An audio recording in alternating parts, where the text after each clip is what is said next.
Ladies and gentlemen, let me begin with a truth that has ruined more dreams than failure ever could. Doubt. Doubt is not a harmless question in the back of your mind. Doubt is a thief, a killer. It doesn't just whisper, it paralyzes. It doesn't just make you question, it makes you quit. And if you don't confront it, if you don't grab it by the throat and throw it out of your mind, it will rob you of everything you were born to do. But here's the secret. Doubt only survives in the absence of decision. The person who knows what they want and burns with a white-hot desire to achieve it does not have time to entertain doubt, because doubt is a luxury the successful cannot afford. Doubt is the assassin of dreams. It doesn't knock on the door politely. It barges in and takes control if you allow it.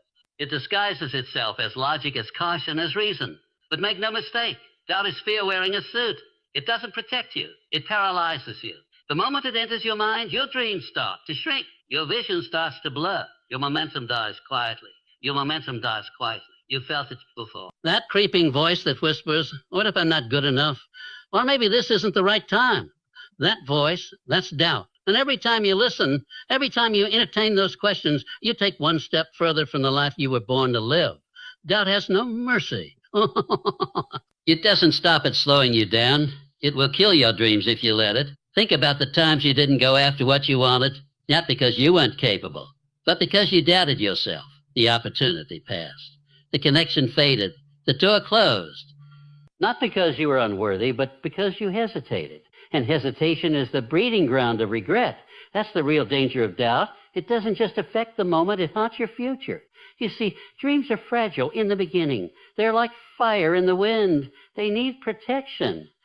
They need belief. When you plant a dream, you must water it with conviction and guard it fiercely. Doubt is the wind that blows out the flame if you don't shield it. It doesn't matter how brilliant your idea is, how much talent you have, or how strong your potential is. If doubt takes root, it poisons the entire foundation. Every great achievement you've ever admired, every person you've looked up to, they all had one thing in common. They refused to bow to doubt again. It's not that they never felt it. It's that they didn't feed it. They moved anyway. They spoke anyway. They tried anyway. They risked being wrong, being laughed at, being judged, and they did it anyway. Some they do, something most don't. Doubt cannot survive in a mind ruled by decision. You want to do something big? Then doubt has no place in your plan. You have to make up your mind that you're done playing small, that you're done seeking permission to be great, that you're done treating doubt like it's your advisor instead of your enemy. Once you understand that, once you treat doubt like the assassin it is, you begin to take back your power.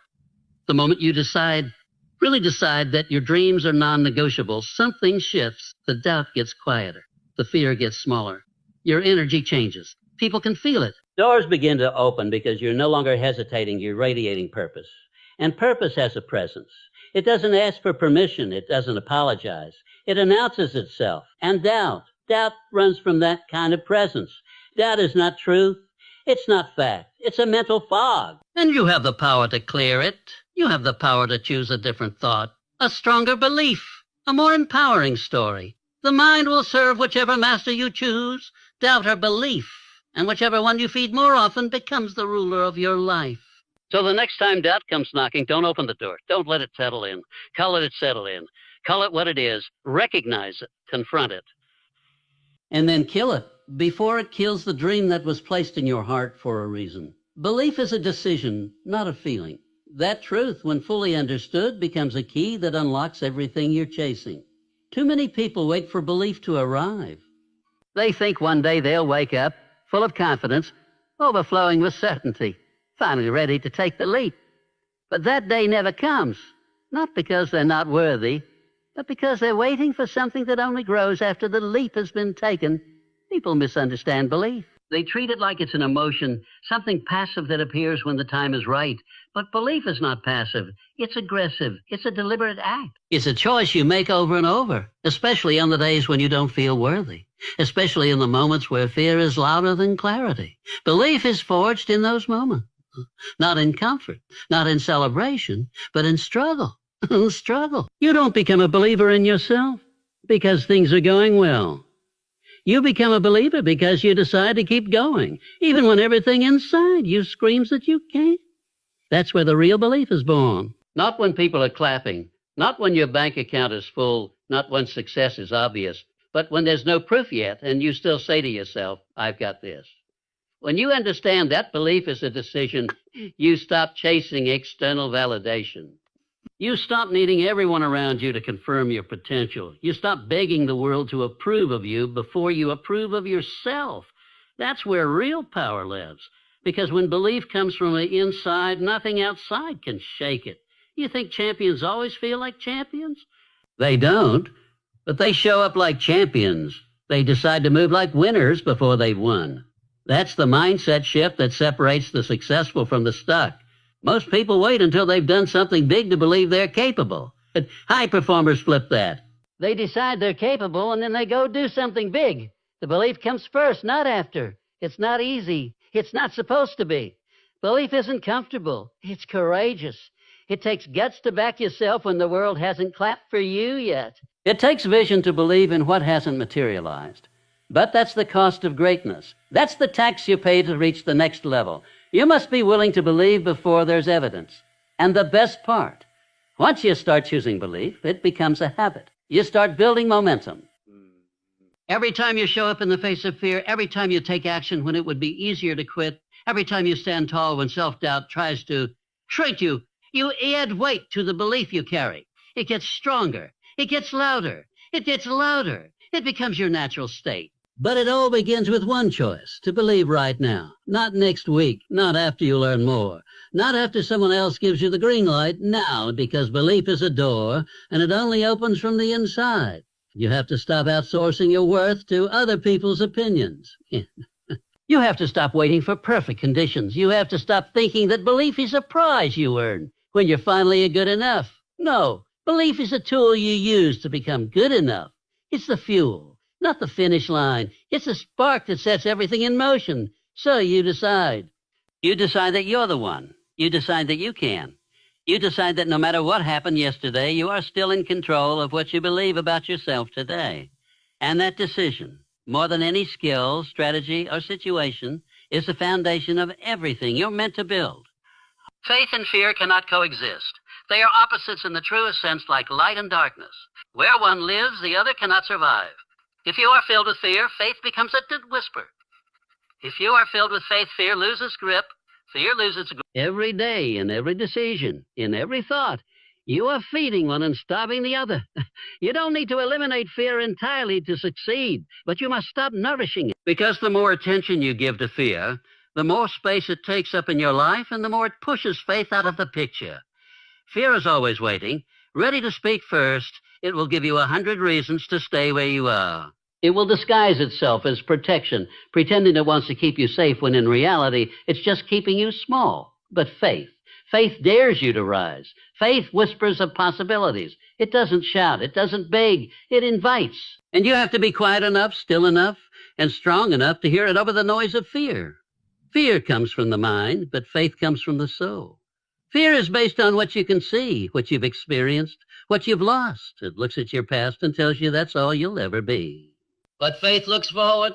Faith sees beyond the struggle. It believes in the version of you that hasn't shown up yet. It sees the mountain and says, climb anyway. It sees the storm and says, walk through it. It sees the rejection and says, try again. Most people live in fear, not because they want to, but because they never made the choice to live in faith. They never stopped and said, I will no longer serve fear. Because make no mistake, whatever you obey, you serve. If you let fear dictate your decisions, you are a servant of fear. But if you let faith guide your steps, no matter how unsure, you become a creator. And creators shape the world. They're the ones who move mountains, build empires, and leave legacies, not because they were fearless, but because they believed anyway. Faith doesn't guarantee a smooth road. It doesn't promise that you won't fall, but it does guarantee that falling won't be the end. Faith turns failure into fuel. It gives meaning to pain. It takes every broken piece and says, watch me turn this into something beautiful. And when that kind of energy flows through you, fear simply can't stay. It might knock at the door, but it finds no place to sit, no voice to speak with. You have to understand, this is a daily decision. You don't just choose faith once. You choose it again and again, especially when it's hardest. Especially when your bank account is low, when your heart is broken, when your plans fall apart.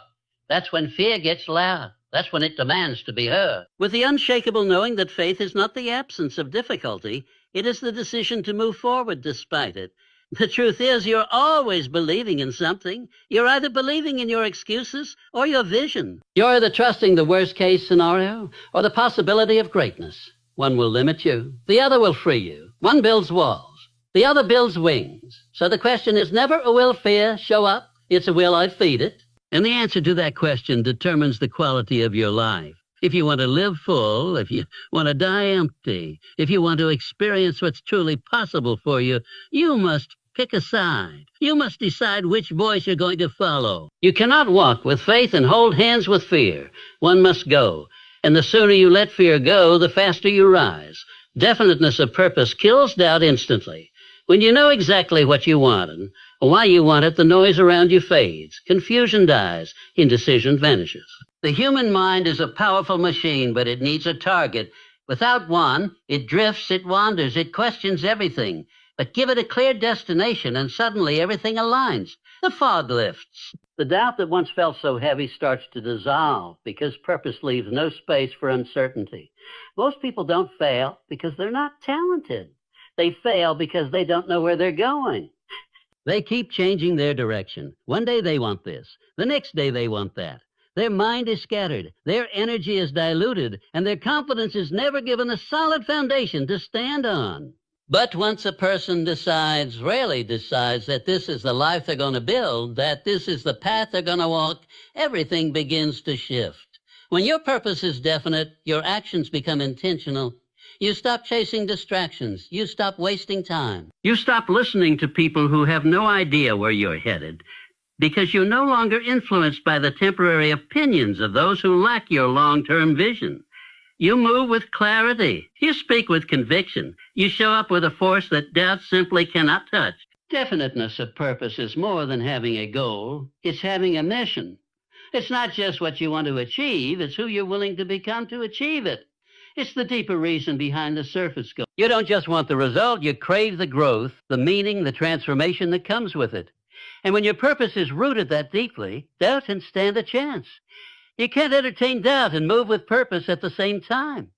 The moment your heart is locked in, the mind follows. You begin to attract resources, ideas, and people who align with your direction. It's not magic. It's focus. It's energy that is no longer spread thin. It's the power of decision multiplied by consistency. You begin to walk differently, think differently. Not because the world has changed, but because you have. Clarity is power. When you wake up knowing exactly why you're doing what you're doing, you don't need motivation. You have momentum. You don't need approval. You have inner drive. You don't spend your day wondering if you're good enough. You spend it becoming better because your purpose doesn't ask for perfection. It demands progress. Most people try to eliminate doubt by trying to feel more confident. But confidence doesn't come first. Clarity does. And clarity comes from purpose, from deciding, from declaring, from choosing the life you want and refusing to settle for anything less. That's how you destroy doubt. Not by hoping it fades, but by making it irrelevant. You can't afford to be vague about your vision. You can't afford to kind of want it. You either commit or you don't. Life will not reward hesitation. It will reward precision. Purpose gives you that edge. It sharpens your focus, strengthens your belief, and eliminates the internal battles that steal your time and energy. When your purpose is definite, you don't need a plan for every step. You just need to move, because movement with purpose is more powerful than perfection with uncertainty. You figure it out on the way. You learn, you adapt, you grow, but you never stop because the destination is fixed. The fire is real, and the person you're becoming is far too important to let doubt have even a minute of your time. Action is the antidote to doubt. Nothing kills hesitation faster than movement. Doubt thrives in stillness. It grows in your head when you're overthinking, when you're waiting for the perfect moment, when you're standing still hoping for clarity to arrive. But clarity doesn't come from thinking. It comes from doing. The fastest way to silence that voice in your head that says you're not good enough, not ready, not capable, is to act anyway. Move with the fear. Move with the uncertainty. Move before you feel like it. Because action shifts your state. It breaks the cycle. It builds confidence in real time. In real time. You cannot think your way out of doubt. You have to work your way out. Most people wait to feel confident before they take action. But the truth is, confidence doesn't precede action. It follows it. You build belief through execution. You earn certainty through showing up. Every time you take a step, even a small one, you're telling your mind, I'm doing this. And eventually your mind starts to believe you. That's how momentum is created. Not in your thoughts, but in your movements. Action creates evidence. And evidence kills doubt. And evidence kills doubt. When you do the work, when you show up consistently, when you build skill, when you see results, you have proof that you're capable. And proof drowns out fear. But if you don't take action, if you keep overanalyzing and postponing, you give doubt all the space it needs to grow. Inaction is an invitation for insecurity to take over. The longer you wait, the louder it gets. That's why hesitation is so dangerous. It doesn't just delay your progress, it weakens your belief. Most people think they need motivation to act, but what they really need is discipline. Motivation is a mood. It comes and goes. But discipline is a decision, and discipline leads to action, and action leads to progress. And progress silences the doubt. It's a chain reaction. You take one step and suddenly the path that seems foggy starts to reveal itself. You take another and your inner voice begins to change. Instead of a can I do this, you start hearing I am doing this. That's power. That's ownership. The mind can create 1,000 fears in seconds, but action brings you back to reality. It grounds you. It reminds you that the fear you felt was mostly fiction. Because the moment you truly begin, you realize it wasn't as hard as your mind made it out to be. You realize you're stronger than you thought. You realize the problem wasn't ability, it was hesitation. The breakthrough wasn't waiting for more knowledge or inspiration. It was waiting for your decision to act. You don't need all the answers to begin. You don't need to see the entire staircase. You just need to take the first step. Action is how you figure it out. Action is how you learn. Action is how you adapt. It's the only way forward. And every day you act, you reinforce a new identity. One of a person who follows through. A person who doesn't freeze in the face of fear. A person who understands that perfection is the enemy of progress, and that progress, even messy progress, is always better than staying stuck. So when doubt shows up, and don't argue with it. Don't try to reason with it. Outrun it. Outwork it. Let your actions speak so loud that doubt has no place left to hide. Because movement is truth, and truth burns through lies. The only way to become the person you were meant to be is to act like them now, not later. Now. And when you do that, when you lead with action, you'll realize that doubt was never the problem. Waiting was. Self-talk is the steering wheel of your mind. The way you speak to yourself determines the direction your life will take. You can be surrounded by opportunity, blessed with talent, and backed by all the resources in the world. But if the voice inside your head is constantly tearing you down, you will never rise. On the other hand, if your inner dialogue is strong, empowering, and relentless in its belief, there is nothing that can stop you. Because your words become your beliefs, and your beliefs shape your identity. Most people don't realize they're having a conversation with themselves all day, every day. And in that conversation, they're either building a warrior or breeding a victim. Every thought is a seed. Every word is a command. And your subconscious listens to everything you say about yourself. Whether it's empowering or destructive. When you say, I can't, it listens. When you say, I'm not good enough, it listens. When you say, I'm not ready, it listens. And then it begins to shape your reality to match those words. But when you flip that script, when you start speaking like a person who's already won, who already owns their value, who's already in the process of becoming unstoppable, your mind shifts, your energy changes, your body responds, your habits improve. Why? Habits improve. Why? Because the subconscious doesn't argue, it obeys. If you tell it you're a leader, it starts looking for evidence. If you tell it you're disciplined, it starts nudging you toward better choices. It's not magic, it's alignment. Your self-talk becomes your strategy. You can't speak defeat all day and expect to walk in victory. You can't insult yourself, doubt yourself, minimize yourself, and then be surprised when your results reflect that energy. Your life moves in the direction of your strongest thoughts, and those thoughts are shaped by your words.